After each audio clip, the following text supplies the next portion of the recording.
Praise lord. ఒక్కసారి మనం పక్క వైపు వాళ్ళకి ప్రైజ్ లార్డ్ చెప్తామా? షేక్ హ్యాండ్ ఇచ్చి నవ్వుతుంటాం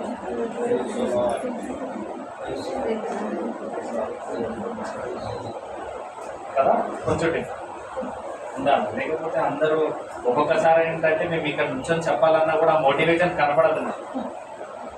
ఓకే, ఎంత అయినా కానీ, but the point is we will get.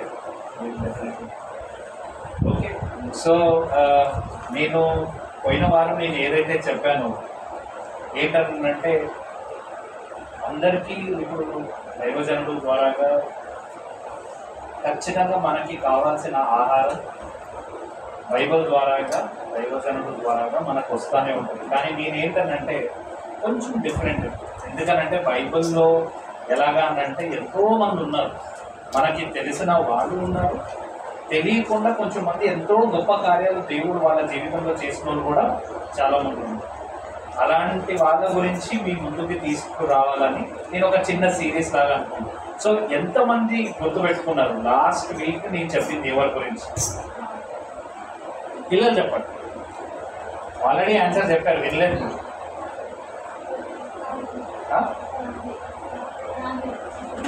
Sure? Sure? ఎవరి గురించి? One more time. ఇప్పుడే చెప్పారు కదా, ఇప్పుడు చెప్పినా కూడా వినట్లేదని అంటే ఇంకేమింటారు మరి? ఆగరు, రైట్? అదే అందుకని నేను అంటున్నా, మధ్య మధ్యలో ఈ టెస్ట్ పెట్టాలా మనం, తెలుస్తుంది అప్పుడు. కరెక్ట్. ఇక రీజన్ నేను ఎందుకు ఇది అడుగుతున్నాను, ఎందుకు మీకు ఈ విషయం చెప్తున్నాను అని అంటే ఇది చాలా ఇంపార్టెంట్. మీకు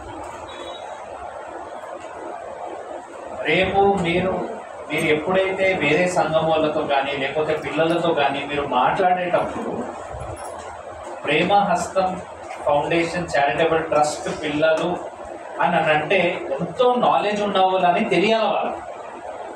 అది తెలియాలంటే ఏంటి, మేము ఇక్కడ మీకు ఏదైతే చెప్తామో అది మీరు రాసుకొని వెళ్ళి ఒకసారి అది చదివి రేపు మీరు ఎప్పుడైనా కానీ ఫ్యూచర్లో మీరు ఎవరితోనో మాట్లాడేటప్పుడు మీ ఇంపాక్ట్ అనేది వాళ్ళకు ఉండాలి. అందుకని నేను చెప్తున్నాను. ఎందుకనంటే ప్రతి చాప్టర్లో నుంచి ఒక్కొక్క వ్యక్తిని మీ ముందుకు తీసుకొని రావడానికి రీజనే అది. కాబట్టి ఏదైనప్పటికీ కూడా ఇవాళ we will move to the second chapter, which is what? బైబిల్లో సెకండ్ చాప్టర్ ఏంటి? నిర్గమకాండం, రైట్? సో ఇప్పుడు సేమ్ ఇలాగే నేను ఎప్పుడైతే దీని గురించి మీ ముందుకు తీసుకురావాలని ఎప్పుడైతే అనుకున్నాను, అప్పుడు నిర్గమకాండంలో మీకు 17th చాప్టర్కి వస్తే, 17వ అధ్యాయంకి వస్తే అక్కడ 8 నుంచి 13 వచనంలో ఒక సిచ్యువేషన్ ఉంది. నేను ప్రస్తుతానికి ఇప్పుడు అది మీరు అది తర్వాత మీరు చదువుకోండి. ఇప్పుడు మీ పిల్లలకి ఒక టాస్క్ అనుకున్నాను అనుకోండి. ఏంటనంటే ఒక గ్లాస్ ఆఫ్ వాటర్ మీకు ఇచ్చేసి ఇక్కడ స్టేజ్ మీదకి వచ్చి పట్టుకొని నుంచోమని చెప్తే ఎంతసేపు మీరు నుంచోగలుగుతారు? ఒక గ్లాస్ ఆఫ్ వాటర్ మీ చేతిలో పట్టుకొని జస్ట్ ఇలా నుంచోమని చెప్తే, ఫర్ ఎగ్జాంపుల్ ఒక కాంపిటీషన్ అనుకుందాం. ఏంటి కాంపిటీషన్ అని అంటే ఎవరు ఎక్కువసేపు ఆ గ్లాస్ ఆఫ్ వాటర్ని పట్టుకొని నుంచుంటారో వాళ్ళకు ఒక 1 lakh rupees వస్తుంది అనుకుందాం. ఇస్తే మంచిదే, బట్ వస్తుందని అనుకుందాం. నేను అదే అంటున్నాను. సో ఎంతసేపు పట్టుకుంటారు? యావరేజ్ 1 hour, అంతేనా? ఇప్పుడు దాన్ని ఇంకాస్త ఈజీ చేస్తాం. మీరు అదే గ్లాస్ ఆఫ్ వాటర్ని ఇలా చేయి పైకి ఎత్తి పట్టుకోవాలి. ఎంతసేపు పట్టుకుంటారు? 5-10 minutesకి 1 లక్ష రూపాయలు. ఎంతసేపు పట్టుకుంటారు? 5 నిమిషాలా? అంతేనా? సపోజ్ పోనీ 10 minutes అనుకుందాం. ఓకే, నేను మళ్ళీ I make it easy for you. నేనేం చేస్తానంటే మీతో పాటు ఒక 2 తీసుకొని వచ్చి, కానీ నీ చేయి మాత్రం అలాగే ఉండాలి, కానీ నీకు హెల్ప్ చేయడానికి 2 తీసుకోవచ్చు అని నేను అన్నానంటే అప్పుడు ఎంతసేపు మీరు పట్టుకోవచ్చు? 1/2 hour 1 hour వరకు, అంతే కదా? Okay, now remember this context. Okay, ఇదే సేమ్ సిచ్యువేషన్ని అదే ఎక్సోడస్లో మీరు 17th చాప్టర్ 8th నుంచి 13th వర్స్ మీరు చదివితే అక్కడ మోసేకి కూడా వచ్చిన సేమ్ సిచ్యువేషన్ ఇదే. అప్పుడు ఏం జరుగుతుంది అంటే అమాలేకులతో Jehovah Joshua what is he doing is fighting నడుస్తుంది. ఇప్పుడు అక్కడ ఉన్న సంఘటనలో మీరు చూడండి ఏంటనంటే మోసే దగ్గర ఒక రాడ్ ఉంటుంది. That is called in Bible if you see it's called the staff అంటారు ఆ రాడ్. మోసే ఎప్పుడైతే పర్వతం దగ్గరికి వెళ్ళి అక్కడ రాడ్ని ఎత్తి ఇలా పట్టుకునేంత వరకు అది ఏదైతే అక్కడ జరుగుతుందో ఫైటింగ్లో ఇజ్రాయేల్ జనాలు గెలవాలి అని అంటే మోసే చెయ్యి తిప్పకూడదు, అది టాస్క్. ఇప్పుడు అది ఏమైంది, ఎంతసేపు అయితే ఆయన మోసే అక్కడ పైన నుంచొని ఎప్పుడైతే ఆ రాడ్ పట్టుకొని చూపిస్తున్నాడో అంతసేపు ఇజ్రాయెల్ జనాలు గెలుస్తూనే ఉన్నారు. సరే ఇప్పుడు మీలాగానే ఒక 10 నిమిషాలు అయింది, 20 నిమిషాలు అయింది, సరే పోనీలే ఇంకా వాళ్ళు ఏదో యుద్ధం చేసుకున్నారు అంటే కొన్నిసార్లు మన కాన్ఫిడెన్స్ కదా ఎట్లా గెలుస్తున్నాం ఏదైతే ఏముందని జస్ట్ ఇలా కొంచెం చెయ్యి కదిలి కింద చేద్దాం అనుకునే లోపల రివర్స్ స్టోరీ ఏమైంది, ఓడిపోవటం స్టార్ట్ అయ్యాడు. ఇప్పుడు మోసే ఏంటంటే కన్ఫ్యూజ్డ్ అనమాట, ఇదేంటి నేను చెయ్యి ఇప్పుడు దాకా ఇట్లా ఎత్తి పట్టుకుంటేనేమో వాళ్ళు గెలుస్తున్నారు, జస్ట్ కొంచెం కిందకి చేస్తేనేమో వాళ్ళు ఓడిపోవటం స్టార్ట్ చేస్తారు, ఇది ఎక్కడ ఓకే. ఇప్పుడు ఏంటనంటే ఇమాజిన్ మోసెస్ మైండ్లో ఎంత నడుచుంటుంది ఏంటనంటే ఇప్పుడు నేను చెయ్యి దించకుండా ఇంతసేపు నుంచోాలంటే వీళ్ళు ఎప్పుడు గెలుస్తారు, నేను ఎప్పుడు చెయ్యి దింపాలి, ఎన్ని రోజులని ఇట్లా సాగుతుంది, నాతో కూడా నాకు అంత ఓపిక ఉండాలని నేను ఏం చేయాలని మోసే కూడా అనుకుని ఉండొచ్చు ఖచ్చితంగా. ఎందుకనంటే పోనీ అది 1-2 టైమ్స్ ట్రై కూడా చేశాడు మోసెస్, ఏంటనంటే దింపాడు వాళ్ళు ఓడిపోదు, మళ్ళీ చెయ్యదు మళ్ళీ గెలుస్తుంది, ఆల్మోస్ట్ గోయింగ్ గుడ్. ఇప్పుడు ఏమైందనంటే సహజంగా మనం ఇప్పుడు ఎలాగైతే మాట్లాడామో ఒక హాఫ్ అన్ అవర్ పోనీ ఫస్ట్ 5 మినిట్స్ అనుకున్నాం ఒకళ్ళమే, ఆయన ఒక 10 మినిట్స్ అనుకున్నాం పోనీ కొద్ది పెద్ద మనిషి కాబట్టి ఒక 10-15 మినిట్స్ పడుతుంది, తర్వాత ఏం చేయాలో అర్థం కాదు. అప్పుడు there were 2 people who came to Moses, 2 మనుషులు వచ్చారు. ఎవరు అనంటే వాళ్ళ పేరు ఆరోను మరియు హూరు, రైట్. వాస్తవంగా మీరు చూసుకుంటే మోసెస్కి ఈజ్ అ బ్రదర్ ఆరోన్, అదే హూరు వచ్చేసి as per the Bible what they say is that is the brother in law of Moses, Hur. Okay, వీళ్ళిద్దరిలో ఉన్న వ్యత్యాసం ఏంటంటే ఇది అందరికీ మళ్ళీ తెలిసిన విషయం. ఆరోన్ వచ్చాడు, హూరు వచ్చాడు, వాళ్ళిద్దరూ ఒకళ్ళు అటు నుంచున్నారు, ఒకళ్ళు ఇటు నుంచొని మోసెస్కి హెల్ప్ చేశారనమాట ఆ చెయ్యి దించకుండా. ఎందుకనంటే వాళ్ళకి అర్థమైంది ఈయన చెయ్యి దించితే ఇజ్రాయెల్ వాళ్ళు ఓడిపోతున్నారని, వాళ్ళు ఓడిపోకూడదు కాబట్టి వీళ్ళు ఇమ్మీడియట్గా వచ్చి ఒకళ్ళు అటు ఒకళ్ళు ఇక్కడ నుంచొని ఆ చెయ్యిని పట్టుకున్నారు. ఇప్పుడు మీరే అన్నారు మీరు ఒకళ్ళే నుంచొని చెయ్యి ఎత్తుకొని నుంచుంటే 5 మినిట్స్ అన్నారు, అదే మీతో హెల్ప్గా ఎవరన్నా వస్తే ఒక హాఫ్ అన్ అవర్ 1 అవర్ వరకు మీరు ఉండొచ్చు అన్నారు. సేమ్ వాళ్ళు కూడా చేశారు. ఇప్పుడు నేను మీ ముందుకి వచ్చే పర్సన్ గురించి ఏంటనంటే Hur. My focus was on Hur. ఎందుకనంటే మీరు చూడండి in English it is written her his name, okay. So HUR అని ఉంటుంది, we pronounce it as her. So మీరు చూడండి ఇప్పుడు అరుణ్ గురించి మనకు అందరూ తెలుసు. ఇప్పుడే బ్రదర్ కూడా ఒక మాట అన్నారు ఏంటంటే అతను మోసెస్కి సోదరుడుగా ఉన్నప్పటికీ కూడా దేవుడు పిలుపుని బట్టి ఎన్నో కార్యాలు చేశాడు, ఎన్నో చేసుకుంటూ వెళ్ళాడు. కానీ ఒకానొక సమయంలో ఏం చేశాడనంటే మనుషుల మధ్యలో ఉండి ఆ ప్రెషర్ వల్లనో లేకపోతే లోకరీతి వల్లనో తను అలాంటి చాలాసార్లు దేవుణ్ణి కాకుండా మనుషుల్ని నమ్మి మనుషులు ఏం చెప్పారో దానిలాగానే ఒక ఐడల్ని క్రియేట్ చేశాడు, దాన్ని వర్షిప్ చేద్దామని అనుకున్నాడు. బ్రదర్ కూడా చెప్పారు ఇప్పుడే దాని గురించి. అది ఆరోన్. హూరు గురించి నాకు ఎందుకు ఫోకస్ వచ్చింది అని అంటే తను ఒక ప్రాఫెట్ కాదు, వాక్యం బోధించేవాడు కాదు, పెద్ద హోదా ఉన్నవాడు కాదు. కానీ ఎప్పుడైతే ఏ సమయంలో అయితే వాళ్ళకి అవసరం ఉంది అని అనుకున్నాడో ఆ టైం అప్పుడు తను నుంచొని ఖచ్చితంగా కార్యం ఫుల్ఫిల్ చేశాడు తను. ఇప్పుడు ఆరోన్ ఏం చేశాడనంటే ఒక ఐడల్ క్రియేట్ చేశాడు, మనుషులు అన్నారు కాబట్టి మనుషుల ద్వారాగానే వెళ్ళాడు ఆయన. కానీ ఎప్పుడైతే ఆరోను ఊరికి అన్నాడు ఏంటనంటే ఇట్లా జనాలు అన్నారు ఒక ఐడల్ని క్రియేట్ చేద్దాము, దాన్నే మనం ఆరాధిద్దాము అని అన్నాడు, అతను వ్యతిరేకించాడు. అతను ఏం చెప్పాడనంటే ఓకే నీకు అనిపిస్తుందేమో నువ్వు చెయ్యి, నేనైతే చెయ్యను అని అన్నాడు. విధేయత, ద రెస్పాన్సిబిలిటీ. మీరు అందుకని బైబిల్లో చూడండి, అది ఆ క్యారెక్టర్ గురించి, తన గురించి ఓన్లీ ఎక్సోడస్ 7 to అది 8 to 13 లోపలే ఉంటుంది. అది కూడా నాట్ మెనీ టైమ్స్, ఏదో ఒకసారి 2 సార్లు ఉంటుంది. కానీ తను చేసిన కార్యం ఎంత గొప్పదో మీరు చూడండి. ఇవాళ రేపు మనకి ఆరోన్ లాంటి వాళ్ళు ఎంతోమంది ఉంటారు. ఏంటి, మీరు స్టేజ్ ఎక్కి మీరు నాకు ప్రార్థన ఇస్తే, నాకు ఆరాధన చేయడానికి ఇస్తే, నాకు వాక్యం ఇస్తేనే నాకు కరెక్ట్, అప్పుడే నేను కనపడతాను, అప్పుడే ప్రార్థన నా దేవుడు వింటాడు అని. కానీ ఇక్కడ ఊరు ఏమైంది చెప్పాలి అని అంటే, ఆరోన్ కన్నా కూడా ఎంత నాలెడ్జబుల్ పర్సన్ ఇస్ ఊరు. తనంత తొందరగా ఏంటంటే దేవుడికి వ్యతిరేకంగా ఏమీ మాట్లాడటం కానీ చేయటం కానీ ఎప్పుడు చేయలేదు. కానీ he was always very silent. ఏంటనంటే తన పని ఒకటే, దేవుడి కార్యం చేయమన్నాడు, నేను చేస్తాను అంతే. ఇప్పుడు మోసెస్ దగ్గర ఎప్పుడైతే వాళ్ళిద్దరు నుంచున్నారో, suppose I'm just giving you an example అనుకోండి, ఆ టైంలో కానీ మోసెస్ అక్కడ చేయి దింపినా కూడా, లేకపోతే ఒక చేయి దింపేస్తే నువ్వు రాజు అయిపోతావు అని అనుండటైతే ఫస్ట్ చేయి వదిలేసేది ఎవడనంటే ఆరోన్. ఆ సిచ్యువేషన్ కానీ వచ్చి ఉండటైతే, thank God that did not happen. కానీ నేను చెప్తున్నాను ఎందుకనంటే ఆ స్వభావం అలాంటిది. ఆరోన్ మీరు చూస్తే ఎన్నో విషయాల్లో వెనకబడ్డాడు.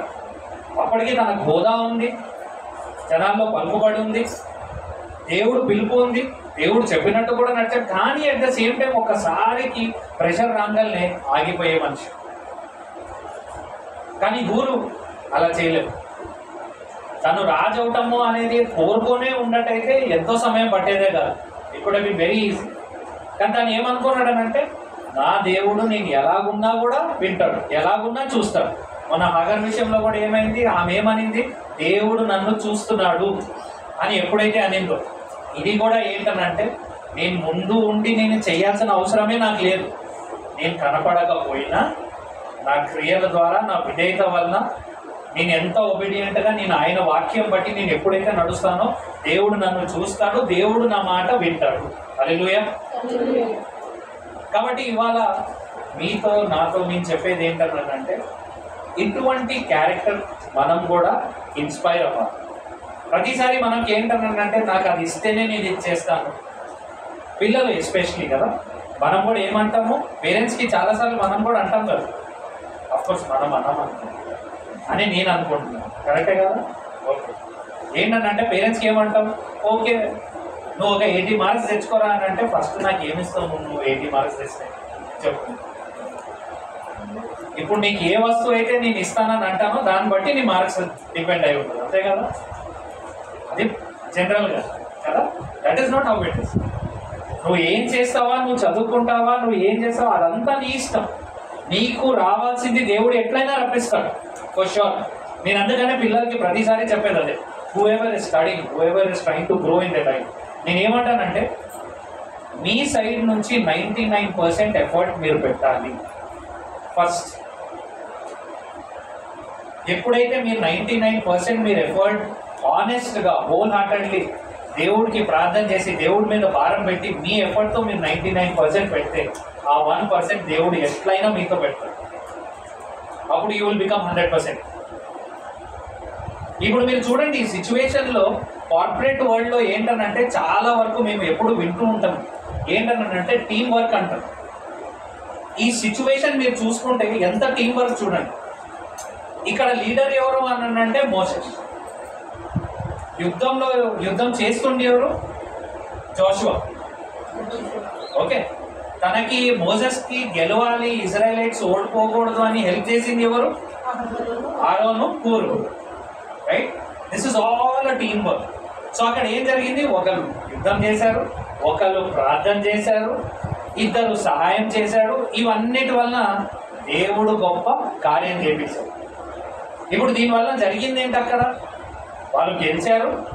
గెలిచినాక దేవుడు స్వయంగా వచ్చి మోషేతో ఏమన్నాడనంటే, ఇది గెలిచింది మామూలు గెలుపు కాదు, ఇది ఎప్పటికైనా కూడా మనకి కానీ మన తరానికి కానీ తెలిసిపోయేటట్టు నువ్వు ఏదన్నా రాయి అని అన్నాను, ఏదన్నా ఒక రాసి అట్లా ఒక బ్యానర్ లాగా పెట్టు అని అన్నానంటే, అప్పుడు అబ్సల్యూట్లీ అప్పుడు మోషే ఏం రాశాడనంటే, the lord is my banner అన్నాను. ఇంగ్లీష్ యెహోవా నిస్సి అని పేరు పెట్టారు. That was so important. ఏంటన్నానంటే it was a team work. ఒకరు చేసింది కాదు, ఖచ్చితంగా కాదు. కానీ ఆ టీమ్ వర్క్లో కూడా ఉన్నది ఏంటన్నానంటే confidence, relief, at the same time the strength. Strength అంటే ఏంటి? ఎవరైతే ఏ విషయంలో అయితే స్ట్రాంగ్గా ఉన్నారో ఆ పని వాళ్ళు చేశారు. Joshua was good work fighting, కాబట్టి జోషువా ఫైటింగ్లో అక్కడ యుద్ధంలో ఉన్నాడు. మోషే was good in praying, he prayed. Aaron and Hur were there to help మోషే, రైట్? ఇవన్నీ మీరు చేస్తున్నప్పుడు నేను అదే అంటాను. ఇప్పుడు ఇదే ఎగ్జాంపుల్ మనం అప్లై చేసుకుందాం. ఇప్పుడు దైవజనుడు ఎన్నోసార్లు చాలా మందిని పిలుస్తారు, అమ్మ రండి, అయ్యా రండి, మీరు ప్రార్థన చేయండి, మీరు పాటలు పాడండి, మీరు ఆరాధన చేయండి అని అన్నప్పుడు, బ్రదర్ నాకు ఇదైతేనే చేస్తాను, నేను అదైతేనే చేస్తాను, నేను ఇట్లుంటేనే చేస్తాను, నేను అట్లుంటేనే చేస్తాను. No, that's not how it is. You know what your strength is. మీకు తెలుసు మీ బలం ఏంటో మీకు తెలుసు. ఇప్పుడు దైవజనుడు ఏదైనా ఒక ఆపర్చునిటీ ఇచ్చాడో ఓకే ఫైన్, నో డౌట్, మీరు వచ్చి ఖచ్చితంగా చేస్తారు. ఇయ్యకపోయినా కూడా మీరు చేసేదే గొప్ప. మేమంటాం, ఎన్నోసార్లు అంటాం, ఎవరికి ఆరాధన అనిపిస్తే వాళ్ళు చెయ్యండి అని. Immediate if you are good in praying, stop off. మీకు ఎవరైనా స్టాప్ చేస్తున్నారా ఇక్కడ, మీరు చెయ్యొద్దు, ఆగండి, వాళ్ళని చేయండి, ఎవరు చెప్పట్లేదు మీకు. ఎందుకు? ఇది మీరు చేస్తే ఎవరి నామానికి ఘనత తెచ్చినట్టు? మనం దేవుని. హల్లెలూయా. కాబట్టి take this as an example. Me strength ఏది ఉందో, దేవుడి కోసం మీరు ఏదైతే చేయగలుగుతారో మీ వైపు నుంచి మీరు చెయ్యండి. ఎవరైనా మీకు మోటివేట్ చేసినా చేయకపోయినా, మీరు దేవుడి కోసం ఏది మీరు చెయ్యాలనుకున్నా కూడా మీరు చేస్తూ వెళ్ళండి. దానికి తగినట్టు మీకు కార్యం ఎంతో హెచ్చింపు రేటుగా ఆయనే మీకు దీవిస్తారు. హల్లెలూయా. ఇలా మీరు కూడా ఎంతో మందికి ఆదరణలాగా ఉండాలని, స్పెషల్లీ నేను పిల్లలకి ఎందుకు చెప్తున్నాను అంటే, keep this in your mind, in your heart. You guys are very important. రేపు మేము okay whatever the work that we're doing, కానీ మీరు when you talk to people, when you talk to your friends, talk to them about these things. ఇప్పుడు బైబిల్లో నుంచి నువ్వు నీ ఫ్రెండ్స్కి కలిసినప్పుడు ఎంతో మంది గురించి చెప్తారు. Talk about this person, talk about this character. నాకు ఇది ఇన్స్పిరేషన్ వచ్చింది, నాకు ఇది నచ్చింది, నేను కూడా ఇలాగే చేస్తాను అని చెప్పు. They will find it very interesting. Next day నువ్వు వాళ్ళ దగ్గరికి వెళ్ళనక్కర్లేదు, వాళ్ళే వస్తారు నీ దగ్గరికి. నాకు ఒక్కసారి ఏదైనా వేరే విషయం చెప్తావా, ఒక్కసారి వేరే ఏదైనా చెప్తావా, అబ్బా నేను విని బోర్ అయిపోయినా, నేను అంట నాకు కూడా కొంచెం వేరే విధంగా చెప్తాను. So you guys have to take up that initiative. ఇవాళ రేపు మీ అందరికీ తెలుసు, there is AI. AI is available for you.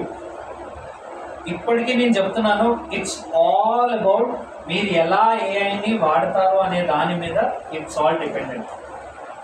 ఎవరో ఏదో అన్నారు, ఏఐ చెప్తా, నువ్వు అది చేయలేవు, ఇది చేయలేవు, అది నీ మాట అయినదని అంటే, ఫస్ట్ నువ్వు తనతో ఎలా మాట్లాడాలో నీకు తెలియాలి కదా. ఇప్పుడు ఏఐ చాట్ జీపీటీ మీరు విన్నారు కదా, పిల్లలు విన్నారా మీరు? చాట్ జీపీటీలో మనం ఏమన్నా టైప్ చేసే దానికి ఏమంటాం మనం? You guys know what you type. ఇప్పుడు మీరు ఒక ఆన్సర్ గురించి చాట్ జీపీటీని అడిగారనుకో, మీరు టైప్ చేస్తారు కదా, దాన్ని మనం ఏమని పిలుస్తాం? What is the term use? Prompt. In the computer language it's called prompt. It's not about asking question, it's about what is the prompt. Prompt is nothing but what are you typing, what are you trying to ask. నేను అనేది ఏంటంటే, technology is there in its place, but how can you use it? మీరు ఎలా దాన్ని use చేస్తారు అనేది is extremely important. Try to use it in the right way. I'm telling you, మనకి తెలియని విషయాల్లో కూడా ఎన్నో విషయాలు chat GPT knows about. Chat GPT create చేసింది ఎవరు? మనుషుడు. బైబుల్. యునో ఆల్బర్ట్ ఐన్స్టైన్, మీ అందరికి తెలుసు కదా Albert Einstein. When he talks about nature, when he talks about science and everything, తను అన్నయ్య కూడా అంటారు, నేను ఎంత సైన్స్ గురించి తెలుసుకోవాలి, ఎంత నేను చేయాలి అని అంటే, నేను సైన్స్ కన్నా కూడా దేవుడిని ఎక్కువ తెలుసుకున్నాను అని అన్నాడు. ఎందుకు అని అంటే ఇదంతా సృష్టించింది ఆయనే కాబట్టి దీని వెనకాల ఇంత నాలెడ్జ్ ఉంటారు అంటే ఆయన నేను తెలుసుకుంటే ఇవన్నీ మీకు ఇట్స్ డ్యామ్ ఈజీ. అలాంటిదే మనకి బైబిల్ దేవుడు మనకి ఉచితంగా మన ముందు పెట్టాడు. It's just we don't well in to. Okay, so keep this in your mind. So ఇవాళ నేను చెప్పినట్టు పూరు was the person that I want to bring forward. So తన గురించి మీరు అందుకనే నేను అంటున్నాను ఏంటంటే మీరు ఎక్కడున్నారా, మీరు ఏ సిచ్యువేషన్లో ఉన్నారా, మీరు ఏం చేస్తున్నారా అది కాదు ఇంపార్టెంట్. దేవుడు వింటాడా అంటే ఖచ్చితంగా వింటాడు. ఇంతమందికి విన్నాను, మీ మాట విన్నారా? ఖచ్చితంగా వింటారు. కానీ నమ్మకం ఉంది. నమ్మి ఆ కాన్ఫిడెన్స్తో ఒకడు యుద్ధం చేశాడు, ఒకడు ప్రార్థించాడు, ఇద్దరు సహాయం చేశాడు, దేవుడు కార్యం చేశాడు.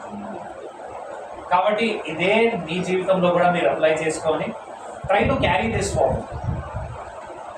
ఆల్రైట్, మళ్ళీ next week test regular question కాదు వేరే. ఆల్రైట్, దేవుడి వాక్యాన్ని దీవించారు. Thank you brother.